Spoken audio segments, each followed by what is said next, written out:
Hello students, हमने last class में जो है हमारी जो बेसिक यूनिट्स हैं उनकी डेफिनेशंस देखी थी, जिसके अंदर हमारी कुछ बेसिक यूनिट्स थी और कुछ सप्लीमेंट्री यूनिट्स थी। उसके अंदर जो है आपकी कुछ यूनिट्स में प्रॉब्लम भी हैं। देखिए, ये आपको जो प्रॉब्लम है इस कारण आ रही है क्योंकि इसके अंदर काफ़ी सारी नई टर्म्स हैं जो आपने अब तक देखी नहीं हैं। तो इसमें जो ये प्रॉब्लम जो है कैसे सोल्व होगी आपकी, आप जितनी बार उसके इसको बुक में से रीड करें, जो भी वर्ड आपको नया दिखता है उस वर्ड को गूगल करें, उसका मीनिंग समझें या फिर ग्रुप में उस वर्ड का मैसेज करके मीनिंग समझें। क्योंकि ये जो डेफिनेशन है, चाहे इन पे हम कितनी बार भी वीडियो रिकॉर्ड कर लें, लेकिन ये आपको समझ नहीं आएंगे अभी। इसका कारण है क्योंकि इसके अंदर काफ़ी सारी ऐसी चीज़ें आई हैं जो आपने अब तक देखी नहीं है। और इसका मोस्ट रीजन जो है वो है हमारा डिस्टेंसिंग पे होना। अगर हम क्लासरूम में होते तो हम कुछ भी ऐसा एग्जाम्पल लेके या बिल्कुल बेसिक तरीके से इसको समझ सकते थे, लेकिन अभी के लिए आपको सिर्फ इसको जो है बुक में से रिवाइज करना है जितना उसके।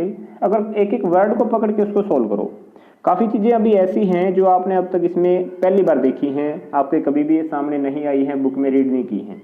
जैसे जैसे आप आगे बढ़ते जाओगे +1 क्लास में और +2 तक पहुंचोगे, तब तक ये सारी टर्म्स जो जो आपको देखने को मिली है इनकी डेफिनेशंस में, ये आप सारी रीड कर चुके होंगे और उस टाइम पे जो है आपकी ये डेफिनेशन सारी क्लियर हो चुकी होंगी। तो अभी तक के लिए सिर्फ इतना ही है कि आप उनको रिवाइज करें जितना उसके, सिंगल वर्ड का मीनिंग पकड़ें, नेट से देखें, गूगल करें या ग्रुप में मैसेज डाल के उसका मीनिंग पूछें। और अगर फिर भी प्रॉब्लम रहती है तो इसको मार्क कर लें, पेंडिंग में रखें इसको। जैसे ही स्कूल लगेंगे उसके बाद हम इन प्रॉब्लम्स को जो है इकट्ठा सोल्व करेंगे। अभी चलते हैं आज के लिए आगे के टॉपिक पे। हमारी कुछ और कॉमन प्रैक्टिकल यूनिट्स हैं। देखिए, अब तक तो हमने जो है कुछ बेसिक यूनिट देखी और कुछ सप्लीमेंट्री यूनिट्स देखी, लेकिन हमारी कुछ ऐसे यूनिट भी हैं जो प्रैक्टिकल यूनिट्स हैं, जिनका हम हमारे जो साइंस में हम स्टडी करेंगे उसको हम यूज करेंगे। तो वो यूनिट्स क्या क्या हैं हम देखते हैं अलग अलग पैरामीटर्स के लिए। सबसे पहले हम प्रैक्टिकल यूनिट देखते हैं स्मॉल डिस्टेंस मेजर करने के लिए, कि स्मॉल डिस्टेंस मेजर करने के लिए आपकी कौन सी डिस्टेंस होती हैं। देखो, बड़ी डिस्टेंस के लिए तो आपको पता है मीटर है, किलोमीटर है, लेकिन जो छोटी डिस्टेंस है, बहुत ज़्यादा छोटी, उनके लिए सबसे पहली आपकी यूनिट है फर्मी।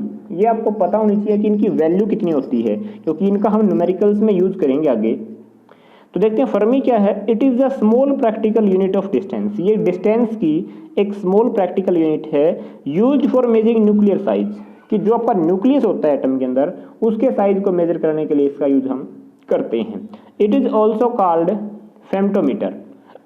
फर्मी की शॉर्ट फॉर्म है, इसको हम फेम्टोमीटर भी बोलते हैं। अब आपको ये पता होना चाहिए कि एक फर्मी जो है वो कितने मीटर के साथ रिलेटेड है, मतलब कितने मीटर होते हैं एक फर्मी के अंदर।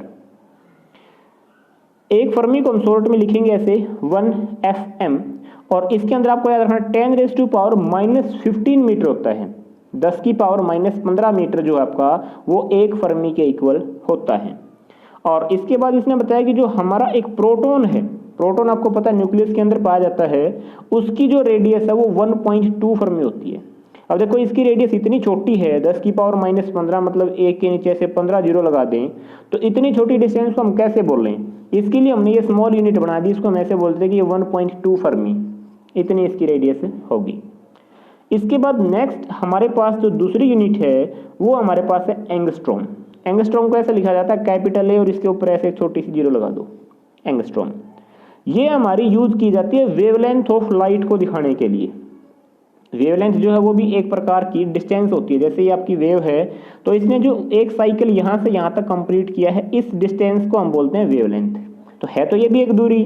तो किसी भी वेव की, या हम बोलें लाइट भी आपकी जो है एक वेव है, तो उसकी वेवलेंथ को एक्सप्रेस किया जाता है एंगस्ट्रॉम के अंदर।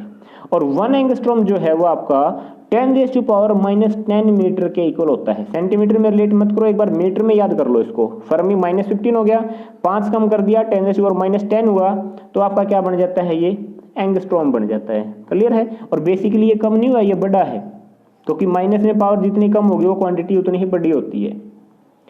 नेक्स्ट आपके पास है नैनोमीटर। नैनो, देखो नैनो का मतलब 9, इसको आप यहाँ से याद रख सकते हो। ये भी आपका जो है यूज किया जाता है वेवलेंथ ऑफ लाइट को दिखाने के लिए ही। अब 10⁻10 तो था एंगस्ट्रॉम, एक नैनोमीटर जो है वो अगर हम इसमें एक और ऐड कर दें तो ये क्या आ जाएगा, 10⁻⁻9। ऐड करने के लिए क्यों बोला, क्योंकि -10 में ऐड करेंगे तो ये आपका -9 बचेगा। तो 10⁻⁻9 को हम क्या बोलते हैं, वो 1 नैनोमीटर। लिखा कैसे जाएगा?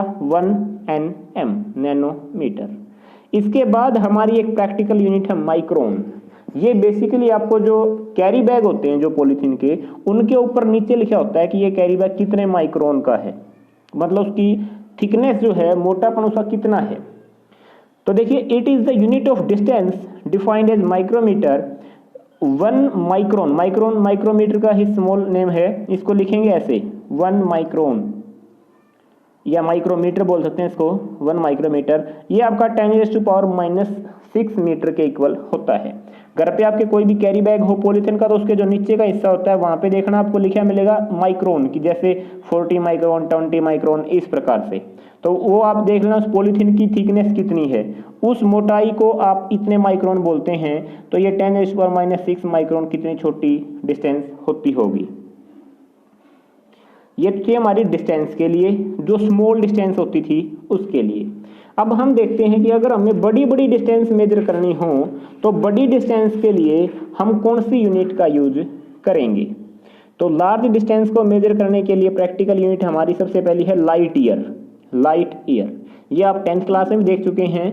लाइट ईयर क्या होता है कि जो लाइट के द्वारा वैक्यूम के अंदर 1 साल में जो डिस्टेंस ट्रैवल की जाती है, उस डिस्टेंस को हम क्या बोलते हैं? 1 लाइट ईयर बोलते हैं।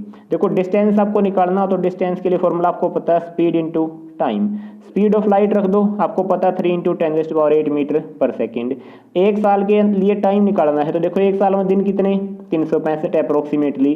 24 आवर एक दिन में, 1 घंटे में 60 मिनट और 1 मिनट में 60 सेकेंड। तो ये आपका क्या बन जाएगा?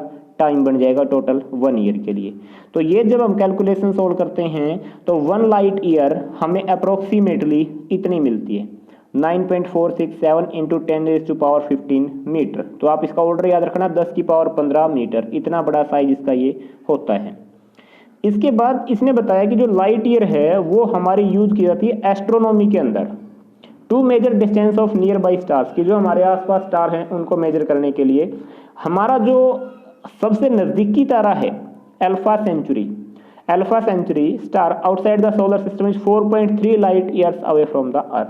हमारा सबसे नजदीकी तारा, सबसे पड़ोसी तारा जो है वो भी हमसे कितनी दूर है? 4.3 लाइट ईयर। मतलब लाइट ईयर अगर हम लाइट की स्पीड से चलें तो भी हमें वहां तक पहुंचने में 4.3 ईयर्स लग जाएंगे। इसके बाद आपकी अगली यूनिट है एस्ट्रोनॉमिकल यूनिट। देखो, एस्ट्रोनॉमिकल यूनिट क्या है? आपकी अर्थ से सन के बीच की जो मीन डिस्टेंस है। मीन डिस्टेंस क्यों बोला? क्योंकि हमारी जो अर्थ है वो सन के चारों ओर चक्कर लगाती है, और वो चक्कर इस प्रकार से लगाती है अंडाकार स्टेट में। सन यहाँ पे होता है, अर्थ आपकी इस ऑर्बिट पे चलती है। तो कभी तो वो सन से काफी दूर चली जाती है, कभी वो काफी क्लोज आ जाती है। तो इसलिए हमने क्या किया, दूर वाली को और क्लोज वाली को ऐड करके उसका मीन निकाल दिया। मीन आपने 10th क्लास में निकाला है। तो जो मीन डिस्टेंस है अर्थ और सन के बीच की, उस डिस्टेंस को हम बोलते हैं एस्ट्रोनॉमिकल यूनिट। और एक एस्ट्रोनॉमिकल यूनिट जो एवरेज डिस्टेंस है आपकी, इसको 1 AU लिखते हैं हम। ये अप्रोक्सीमेटली 10⁻11 मीटर है। देखिए 1.496 × 10⁻11। जब इसको हम यहाँ से खोल लेंगे इसको, तो लगभग हमें ये डिस्टेंस कितनी मिलेगी? 15 करोड़ के आसपास किलोमीटर्स में मिलती है।